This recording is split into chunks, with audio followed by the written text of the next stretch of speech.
Hello everyone and welcome to my new YouTube channel Guaranteed Success. And today I will discuss a new topic from human resource management. It's called collective bargaining. For before that, those who have not subscribed my channel yet, please subscribe the channel and click the bell icon for the update. Okay, so today we'll discuss the collective bargaining. Okay, so what is collective bargaining and why collective bargaining used in the organization, and what are the different type of collective bargaining and the process of collective bargaining. Today we'll discuss on that particular topic. So what is collective bargaining? Collective bargaining is nothing but a process through which we are actually negotiating the terms and conditions of employment. Terms and conditions of employment.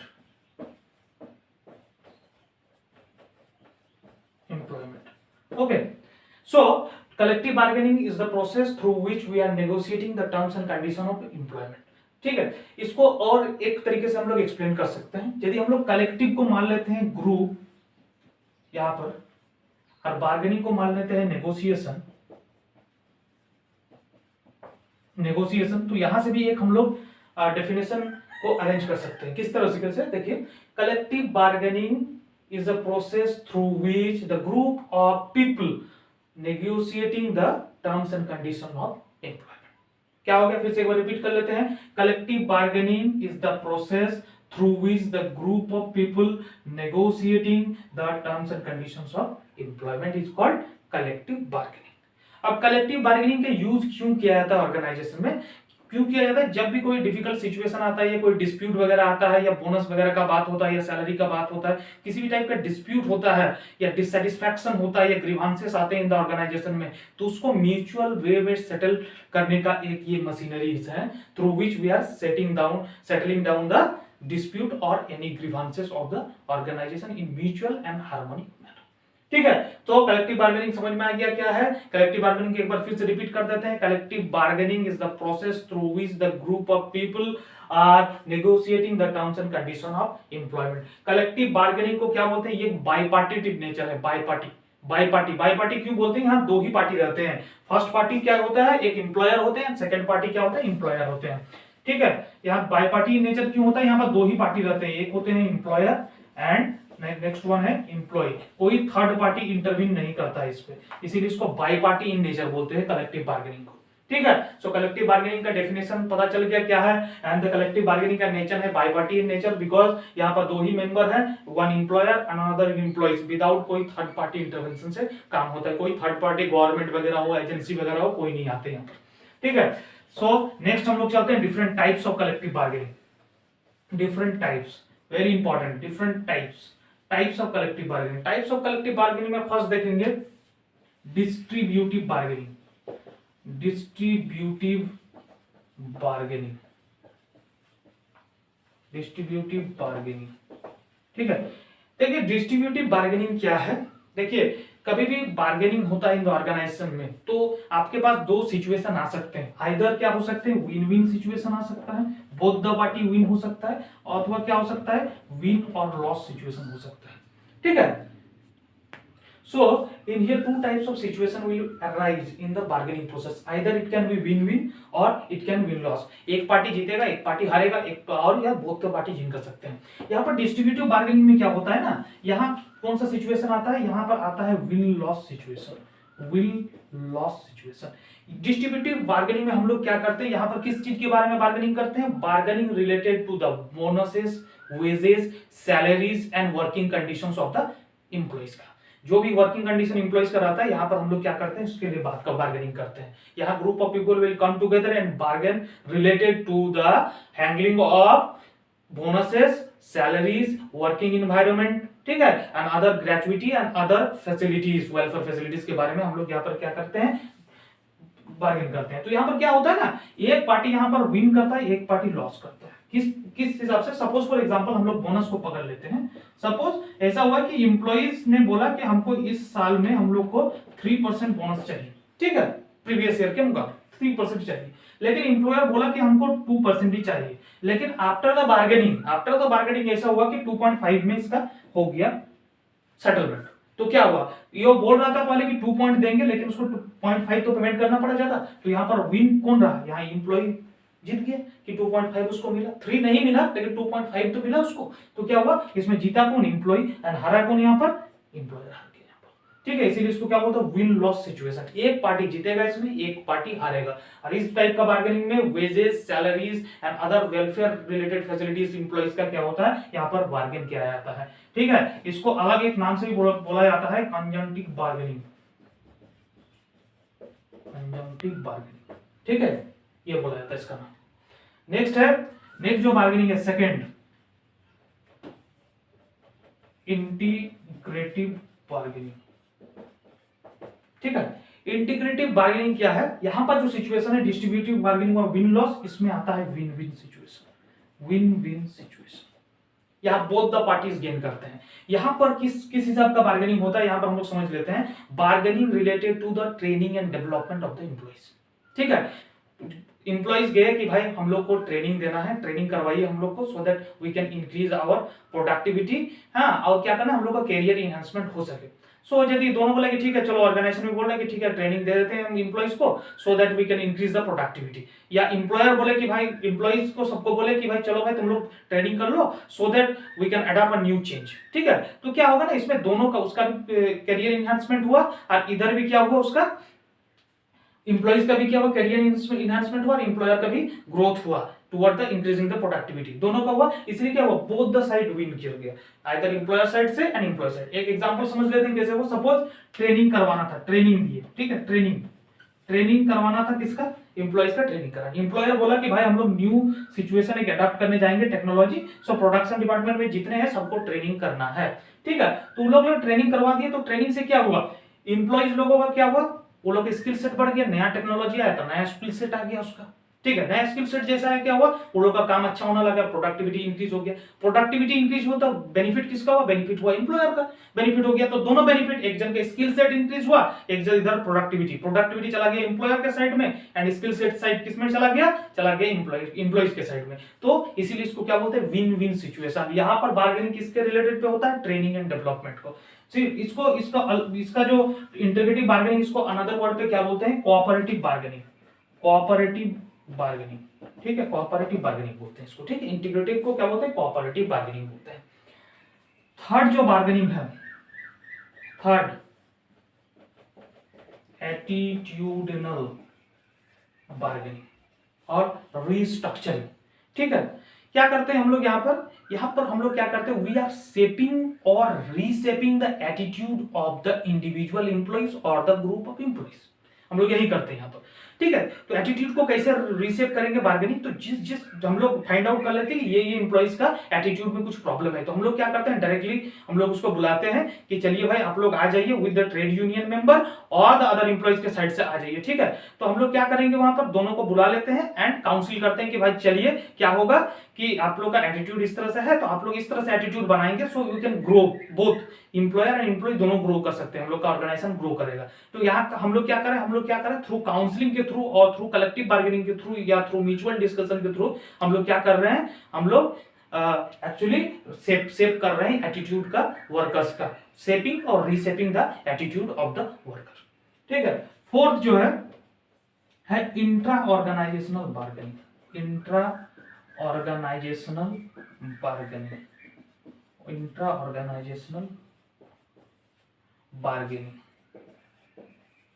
Intra organisation. देखिए intra organisational bargaining में क्या होता है, देखिए intra का जब भी बात होता है मतलब विदिन, हम लोग क्या करेंगे, यहाँ पर विदिन आएगा, यहाँ पर विदिन होगा, मतलब ऑर्गेनाइजेशन के अंदर जो बात होता है ना, वो उसको बोलते हैं इंट्रा ऑर्गेनाइजेशन। देखिए बहुत सारे ग्रीवांसेस जो रहते हैं ना, इंट्रा में रहते हैं। ठीक है, ऐसा हो गया कि सपोज ऐसा लग रहा है कि स्किल जो वर्कर हैं उन लोग को नेग्लेक्ट कर दिया गया है, वो लोग ऐसा सोचना है कि स्किल्ड वर्कर को नेग्लेक्ट कर दिया गया है बाय द कंपनी। और ऐसा भी माना जा रहा है कि कभी सोचिए ऐसा एग्जांपल हो गया कि वुमेन एम्प्लॉइज फील कर रहे हैं कि उसको नेग्लेक्ट कर दिया गया बाय द ऑर्गेनाइजेशन। तो ऐसा हो सकता है, तो आपको उसको क्या करना है, सही करना होगा through collective bargaining, through discussion कि नहीं भाई किसी को हम लोग नेग्लेक्ट नहीं किया, सब अपने अपने जगह पे सही है, हम लोग इस तरह का कोई डिस्पैरिटी नहीं कर रहे हैं किसी के साथ। सो इंट्रा ऑर्गेनाइजेशनल बार्गेनिंग में इस तरह का हो सकता है, ठीक है, चाहे स्किल वर्कर समझे कि हमको नेग्लेक्ट कर रहा है या वुमेन एम्प्लॉय समझे कि हमसे डिस्पैरिटीज हो रहा है, ठीक है, तो इस टाइप का जितने भी प्रॉब्लम आएंगे, जितने भी ग्रीवांसेस आएंगे, उसको हम लोग इंट्रा ऑर्गेनाइजेशनल बार्गेनिंग के थ्रू सॉल्व करेंगे, ठीक है। और एक है, तो एक बार हम लोग ये कर लेते हैं, ये चारों को एक बार और से समझ लेते हैं, ठीक है। उसके बाद हम लोग का एक और बार्गेनिंग है प्रोडक्टिविटी बार्गेनिंग, उसको पकड़ लेंगे बस। फर्स्ट है डिस्ट्रीब्यूटिव बार्गेनिंग में क्या होता है, यहाँ पर क्या होता है, handling over the surplus amount जो होता है, बोनस के बारे में, सैलरीज के बारे में, यहाँ पर क्या होता है उसके ऊपर डिस्कशन होता है, ठीक है। इंट्रागेटिव बार्गेनिंग में related to training and development, ठीक है, ट्रेनिंग एंड डेवलपमेंट रिलेटेड जितने भी बार्गेनिंग है यहाँ पर होते हैं। एटीट्यूडनल स्ट्रक्चरिंग में हम लोग क्या करें, shaping and reshaping the attitude of the employees, यहाँ पर कर इंट्रा ऑर्गेनाइजेशन बार्गेनिंग में क्या करें, जितने भी डिससैटिस्फैक्शन और grievances within the organisation है, हम लोग उसको क्या कर रहे हैं, सॉल्व कर रहे हैं, ठीक है। एंड द लास्ट वन जो है फिफ्थ है प्रोडक्टिविटी बार्गेनिंग,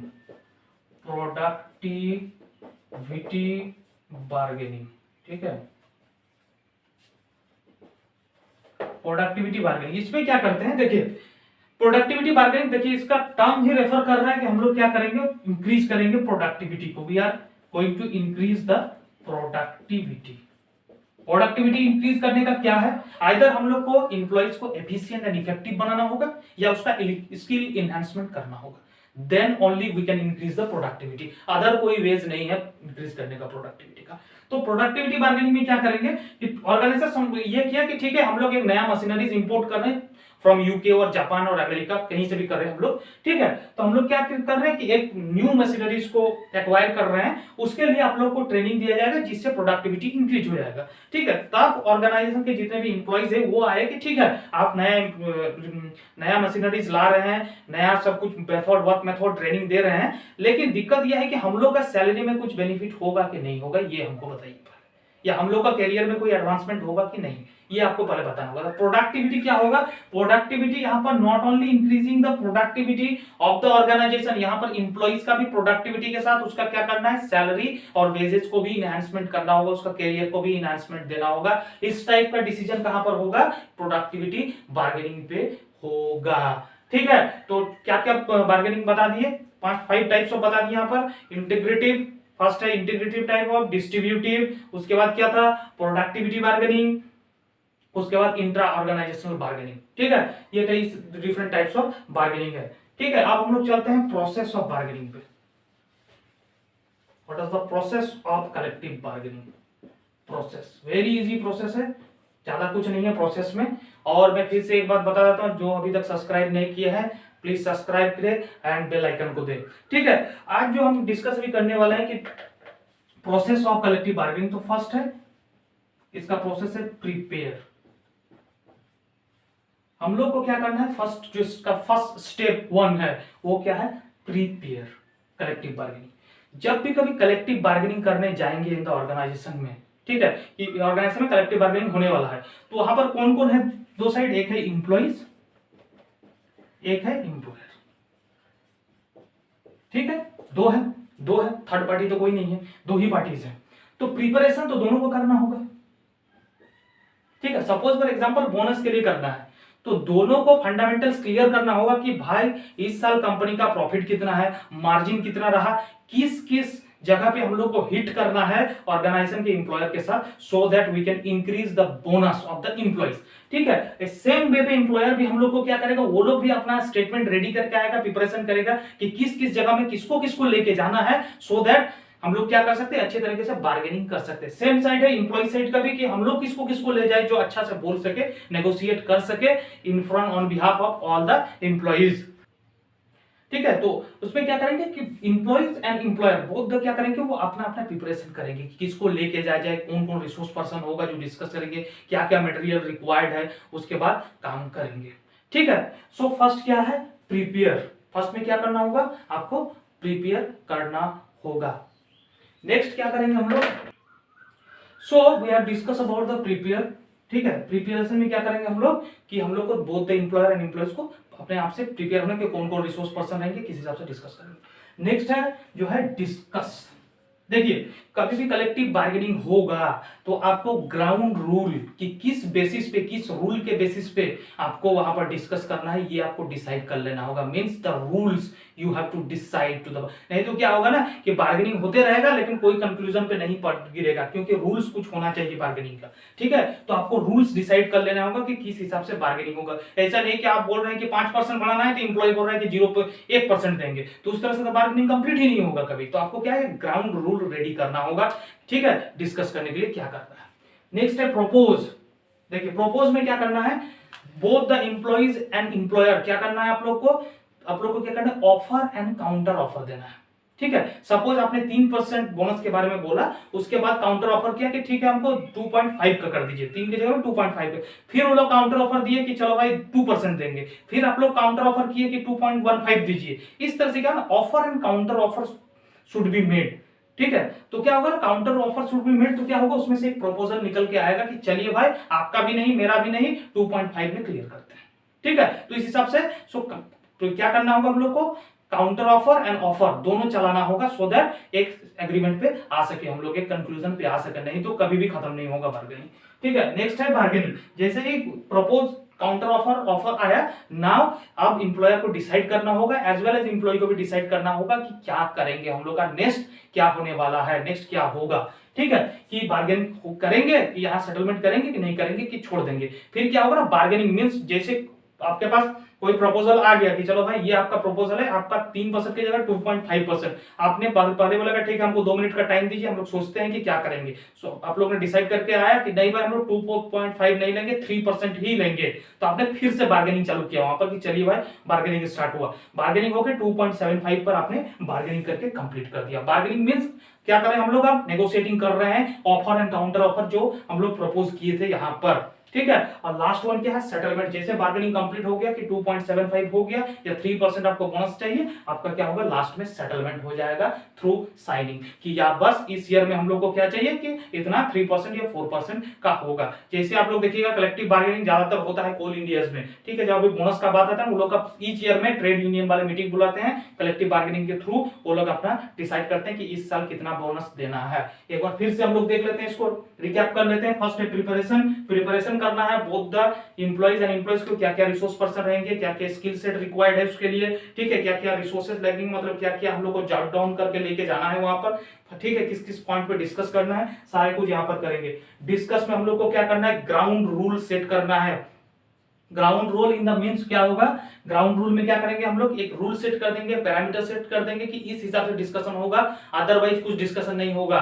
ठीक है, नहीं तो क्या होगा, उल्टा पुल्टा मैटर पे चला जाएगा चीज। तो एक ग्राउंड रूल सेट करना है, यदि बोनस पे होना है डिसीजन तो सिर्फ बोनस पे ही होगा डिस्कशन। उसके बाद प्रपोज करना है, मीन्स क्या करना है, प्रपोज में हम लोग को प्रपोज में हम लोग को क्या करना है, प्रपोज में हम लोग को ऑफर एंड काउंटर ऑफर देना है कि ये हम लोग को ऑफर है, एम्प्लॉइज भी अपना ऑफर देंगे एंड एम्प्लॉयर भी अपना ऑफर देंगे, काउंटर ऑफर। एंड लास्ट यहाँ पर क्या करना है, नेक्स्ट में बार्गेनिंग करना है, आप लोग को क्या करना है, डिस्कशन करना है, नेगोशिएशन करना है toward the employees and employer both मिलकर म्यूचुअली, एंड लास्ट में क्या करना है, सेटलमेंट करना है।